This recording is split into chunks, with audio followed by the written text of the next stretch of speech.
ордена Жукова армии и сводный хор Приморского края. Военный оркестр покидает площадь под композицию «Победа».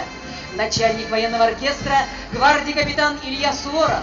Военный дирижер майор Олег Еремеев.